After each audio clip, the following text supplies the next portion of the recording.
जय माता दी भक्तों। आप सभी का स्वागत है हमारे अपने channel mom with Gyanvi official पर।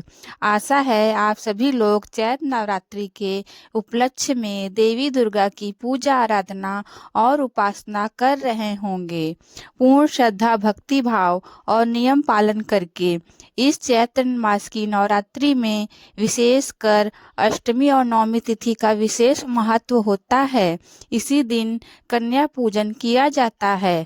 संपूर्ण नवरात्रि के दिनों का पालन करके, व्रत उपवास करके अंतिम दिनों में कन्या पूजन के रूप में देवी दुर्गा की प्रत्यक्ष उपासना की जाती है।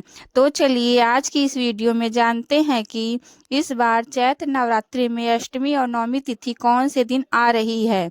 इस दिन के शुभ मुहूर्त कौन से हैं, कन्या पूजन करने का समय क्या होगा, किस विधि से कन्या पूजन करना चाहिए और इस नवरात्रि व्रत की पारण या उद्यापन विधि क्या रहेगी, इन सब के ऊपर विस्तार से आज बात करने वाले हैं। तो अंत तक इस वीडियो को अवश्य सुनिए और अगर अच्छा लगे तो इसे लाइक करके शेयर कीजिए। आइए आज का अष्टमी और नवमी कब है यह विशेष वीडियो आरंभ करते हैं।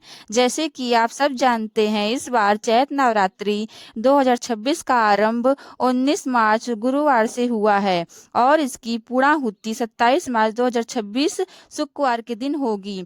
तो इस बार अष्टमी तिथि आ रही है 26 मार्च 2026 गुरुवार के दिन।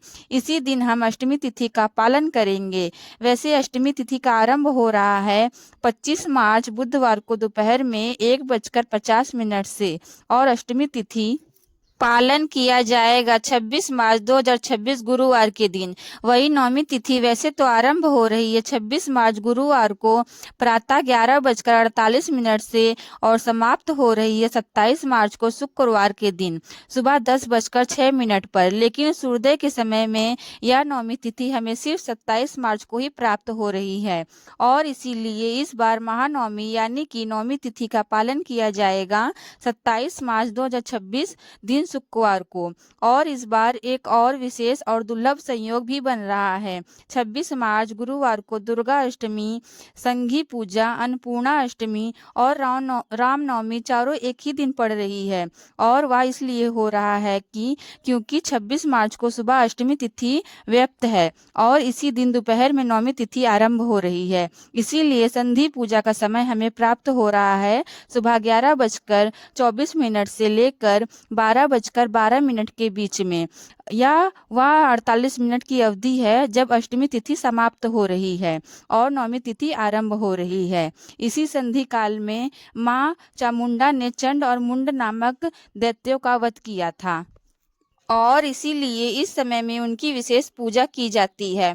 चैत्र नवरात्रि का व्रत तभी पूर्ण माना जाता है जब उसका स्रोत विधि अनुसार पारण, उद्यापन और कलश विसर्जन किया जाए। तो चलिए बात करते हैं कि नवरात्रि व्रत का पारण कब और कैसे करना चाहिए। तो इस बार नवरात्रि व्रत का पारण 27 मार्च दिन शुक्रवार के दिन किया जाएगा। वैदिक ग्रंथ के अनुसार नवरात्रि का व्रत प्रतिपदा से नवमी तिथि तक रखना चाहिए और नवमी तिथि जब पूर्ण हो जाए तो उसका पारण कर लेना चाहिए। तो इस बार नवमी तिथि 27 मार्च को सुबह 10:06 पर समाप्त हो रही है और इसीलिए इस समय के बाद इस चैत्र नवरात्रि का पारण किया जाएगा। पारण से पहले देवी को नैवेद्य अर्पित करें, आरती उतारें और फिर स्वयं अन्न जल ग्रहण करें। लेकिन ध्यान रखें, इससे पहले अपनी क्षमता अनुसार सुयोग ब्राह्मण या वैष्णव को कुछ न कुछ दक्षिणा और दान अवश्य दें। कलश विसर्जन जो होता है वह परंपरागत रूप से नवमी पूजन के बाद या फिर दशमी के दिन सुबह किया जाता है। देवी पुराण में वर्णन आता है कि नवरात्रि के दौरान स्थापित कलश का विसर्जन दशमी तिथि को करना शुभ होता है। आप नवमी या दशमी किसी भी दिन अपनी पारिवारिक परंपरा अनुसार कलश विसर्जन कर सकते हैं, लेकिन इस विसर्जन को करने से पहले देवी दुर्गा को क्षमा याचना प्रार्थना जरूर करें।